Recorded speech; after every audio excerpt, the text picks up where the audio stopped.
Walking back down the hill into the dead city, I felt a sense of uselessness in what I was doing, almost self-indulgent, as if I was giving up by returning, for there was nothing to be done. Maybe I wanted to be found, and I always wanted to be found. Alone on the streets at night, people throwing used lighted cigarettes at me, or drenching me in wine whilst I slept. But they had no knowledge of why I had taken the life as a tramp. Maybe it didn't really matter. It certainly didn't now. It is strange how one is sometimes made to question one's life. We live it second by second, day by day, and then suddenly we stop and look all around us to ascertain our location and situation. Long ago I had pondered over the meaning of life. Long ago I had a family and a wife. Then it happened, those long dark nights of the soul, times I choose not to remember, and yet now as I walk back into this dead city, they come flooding back to my mind. And yet I still choose to forget. Sometimes certain memories are too painful to remember. They have no benefit to man, and yet for that reason they seem to linger in the back of the head, waiting for them to be addressed. But now was not that time. Down back on the streets so familiar, I began to see again my world. The fog seemed slightly lighter. Maybe it was dissipating. Maybe it was just the light of day that was breaking through. Soon people gathered from the surrounding cities would come to its rescue, but as ever it would be too late. Whatever carnage had taken place was long ago, and nothing and no one could undo those things. I walked through familiar roads, streets, the pavement, past shops, left empty and open. Inside I gathered some tins and put them in a bag. I didn't take too much, as I knew these shops were full and their location was known to me like the back of my hand.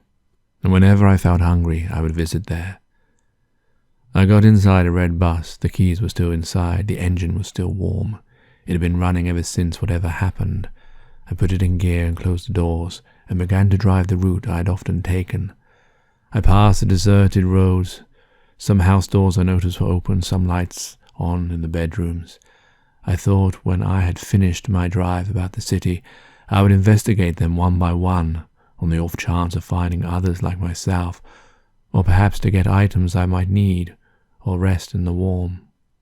How strange I thought that would be, me a tramp alone in the cold nights, able to choose any abode to sleep now that this city had met its terrible end. I drove past through a narrow road that led to a patch of green grass. I stopped the bus for a while, took out the key, and gave the engine a so much needed rest. I opened the double doors and walked out the exit. Funny how routine remains, even when there is no need for such formality. Outside the wind blew a small breeze, and the autumn trees lost their leaves. They seem the only living thing in this city now.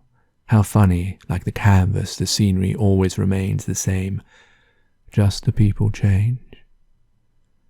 I sat on the grass for a while and slept. I awoke maybe a few hours later. It was still very bright, but it was not the sun that had awoken me. It was a faint noise of laughter I could hear.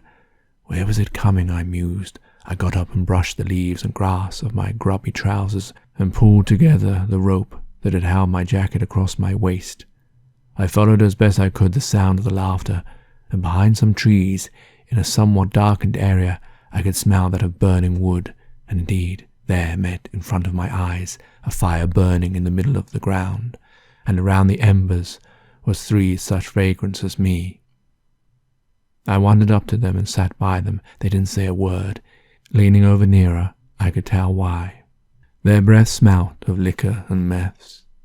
On the floor beside one of them was a needle. I tried to speak to them, but they just laughed aimlessly. I tried to shake one of them to get some sense out of him, but they would not react. Later on, as night crept in, I found a quiet spot under a tree, as with the leaves right above me, I fell to sleep whilst the other tramps continued their merriment. My sleep was very much disturbed, but strangely I never seemed to awake from it. I had the strangest dreams.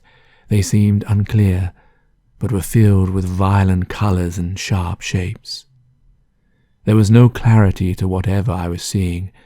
I knew, though, that whatever it was some kind of mental translation of whatever happened to my city.